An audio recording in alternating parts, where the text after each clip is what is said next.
There were 2 more murders 15 miles away. When police arrived, they found the telephones and electricity lines. We have a weird homicide. A scene described by one investigator as reminiscent of a weird Couple murdered. Dating in a world of apps and anonymous meetings can bring forth a lot of concern and fear for both parties involved. On October 8th, 1951, a man was born who would be the cause of that fear in an entire community in Toronto, Canada, leaving at least 8 bodies in his wake. So if you like your coffee hot but your bones chilled, sit back and start your day with a morning cup of murder. On September 6, 2010, a man named Skanda Narattam, a native of Sri Lanka who moved to Toronto for a fresh start with more freedoms, disappeared into the night and set off a domino effect that no one in Canada saw coming. Years after his disappearance, the Toronto Police Service, TPS, started something called Project Houston, which originally was created just to try and locate the still missing Skanda. In reality, the project would go on to last 18 months and link the disappearances of 3 men of South Asian or Middle Eastern origin, all of whom frequented an area called Church and Wellesley, a popular hotspot for Toronto's LGBTQ+ community. TPS had been looking for Skanda for about 2 years when they got a lead involving a cannibals website and a post about killing and consuming a man in Toronto, leading to the formation of Project Houston. But none of their leads, including the ones involving famed serial killer Luca Magnotta and another involving surveillance of a retired hospital technician, seemed to pan out. By 2013, they had linked Abdul Basir Fazee and Majid Kayhan's disappearance to Skanda's, and on November 11, 2013, an anonymous tip led straight to a man named Bruce Mcarthur. See, both Abdul Basir and Majid had something in common other than their disappearance. They both lived double lives, happily married during the day and finding male companions at night in Church and Wellesley. Now, in looking into the anonymous tip, police were able to determine a romantic connection between both Skanda and Majid and this man named Bruce Mcarthur. In fact, he and Skanda were considered longtime friends, and he even employed Majid after ending their sexual relationship. Unfortunately, Project Houston concluded shortly thereafter due to complete lack of evidence. Then, on June 26, 2017, a man named Andrew Kinsman from Cabbagetown disappeared one day after attending Toronto's Pride event. He was reported missing a few days later by friends. Now, the major difference between Andrew's disappearance and those investigated by Project Houston was that Andrew was not shy about his sexuality. There was no double life for this man. In fact, he had deep roots in the queer community, working as a bartender in the area, was a longtime volunteer with an AIDS foundation, and was a superintendent of his building. He was a stable, responsible man who had friends that knew he wouldn't just up and leave without any warning. And when police looked into his life a bit and found that the usually very active social media user had his phone turned off, they were keen to believe his friends. While police looked into the 49-year-old's case, a man named Greg Downer started a Find Andrew Kinsman and Toronto's Missing Rainbow community group, both of which garnered about 600 members, to try and spread public awareness about the growing issue within the community. By July of 2017, police had created a new task force, Project Prism, to try and investigate the disappearance of both Andrew Kinsman and another man named Salim Asin, who had gone missing a few months before Andrew. They also worked to see if there was any connections between these newer cases and those investigated under Project Houston.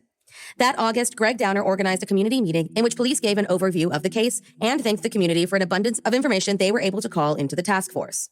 The community was rightfully scared for themselves and their friends, and provided strategies for staying safe when meeting people online, while Greg appealed to the dating apps for the option to release their online data in the event that they go missing. Apps that were causing a pretty lengthy delay for police as they faced judicial red tape. Volunteers searched daily until the weather became too dangerous. Hotlines were set up, articles were written, and posters were hung on every surface. Everyone seemed to be doing their part, though there was some anger that it took a white man disappearing for police to take the cases seriously. But thanks in large part to Andrew's friend's swift missing persons report and their refusal to stop searching for answers, police found a very important piece of evidence that would tie the whole investigation up into a nice little bow. In Andrew's calendar for June 26, 2017, was the name Bruce. And when surveillance tapes were pulled for outside of his apartment, police saw a man matching Andrew's description approach a red car that was parked outside of his residence. The tape didn't offer a whole lot of information. The plate was unseen and the picture too blurry to get a good look at the driver. But what it did include was a chrome siding that was common on 2004 Dodge Caravans. While there were 6,000 of these Caravans registered to drivers in Toronto alone, only 5 belonged to someone named Bruce, one of which was familiar to investigators, Bruce Mcarthur, who bought the car just 2 weeks after he was interviewed by Project Houston. So, who was this two-time suspect, Bruce Mcarthur? Thomas Donald Bruce Mcarthur was born on October 8, 1951 in Lindsay, Ontario, to 2 parents who often fostered troubled children on their farm in Argyll. Raised by devout parents, Bruce was known as the teacher's pet in his one-room schoolhouse, a tattletale by his fellow classmates, and a mama's boy to his strict disciplinarian of a father. He was also a boy who, from a very early age, battled with his homosexuality and how to hide it from the world. In high school, he met and began dating a girl named Janice Campbell. And after graduating together in 1970, and Bruce completing a general business program a few years later, the 23-year-olds made the decision to finally tie the knot. It was around this time that Bruce started to mend his strained relationship with his father, who, unfortunately, after his mother died in 1978, joined his wife in 1981. By 1986, Bruce, Janice, and their children, Melanie and Todd, moved to Oshawa, where Bruce became heavily involved in the church as a way to push down the sexuality he had been hiding for most of his life. But by the 1990s, it became something that he no longer wished to suppress. Working as a traveling salesman, Bruce began a string of affairs with men and, a year or so later, actually made the decision to come out to his wife. They decided to remain together and raise their children.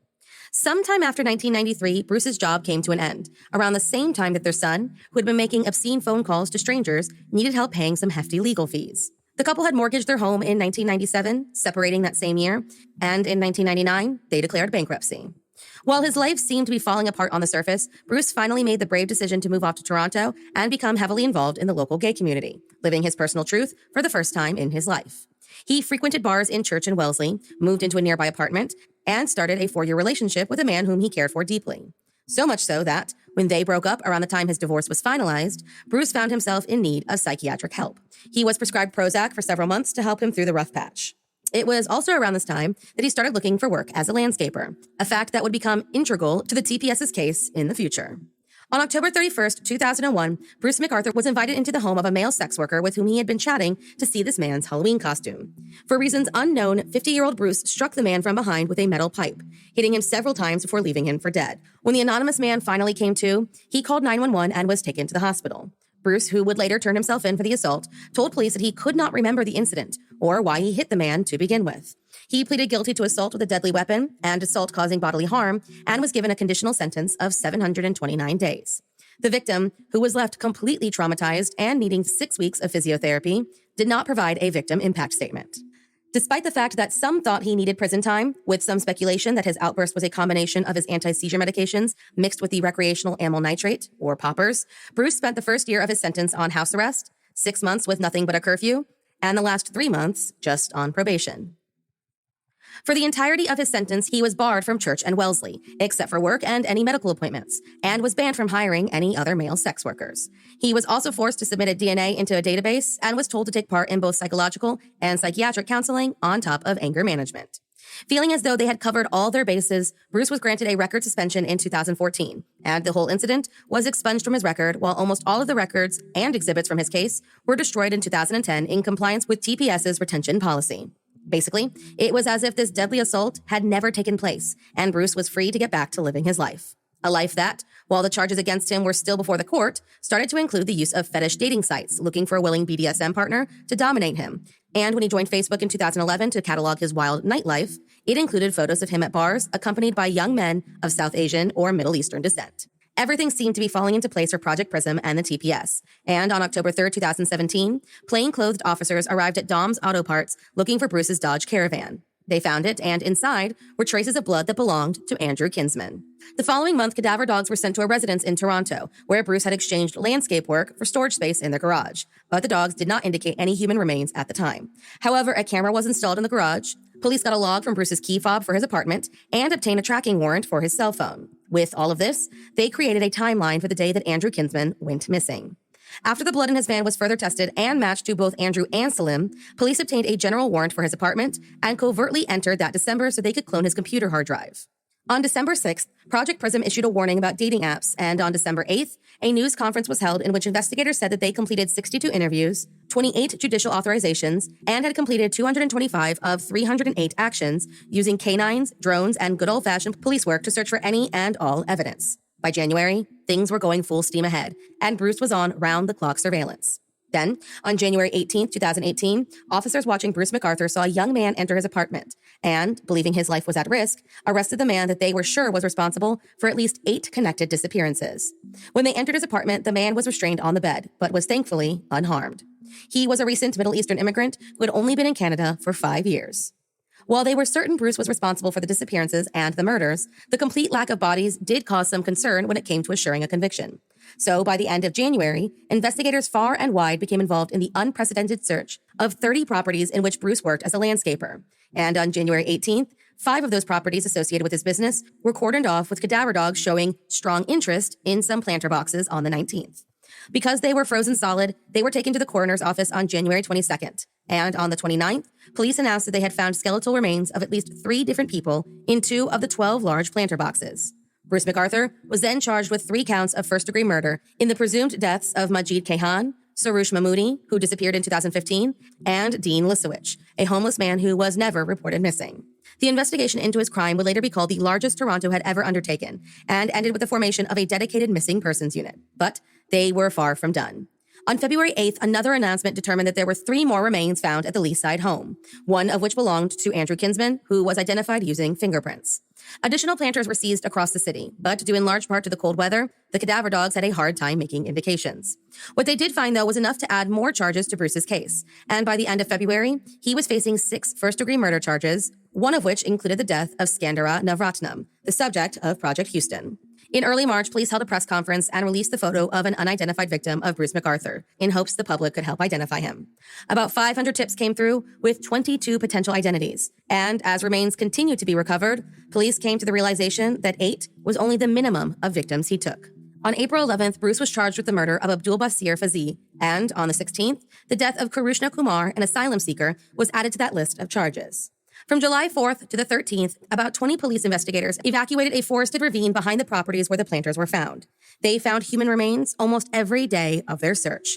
It was at this point that the local media started calling Bruce Mcarthur the deadliest known serial killer and the most prolific gay serial killer in Canadian history. In January of 2018, a publication ban was ordered for the upcoming court proceedings involving Bruce Mcarthur's case. His first court appearance was on January 19th, 2018, and on January 29th, he pleaded guilty to each of the 8 counts against him, thus ending the possibility of a trial.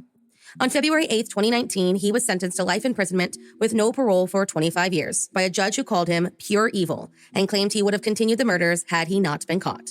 Despite this, his age and guilty plea allowed for the parole opportunity, which will come when he is 91 years old, meaning it is highly unlikely he will ever see life outside prison ever again. Thank you for joining me in my morning cup of murder. Please join me again tomorrow to hear what terrible thing happened on October 9th. Don't forget to rate and subscribe and let me know how you like it. If you want to help support the podcast, there's always Patreon or just sharing it with your true crime obsessed friends. And remember, stay safe.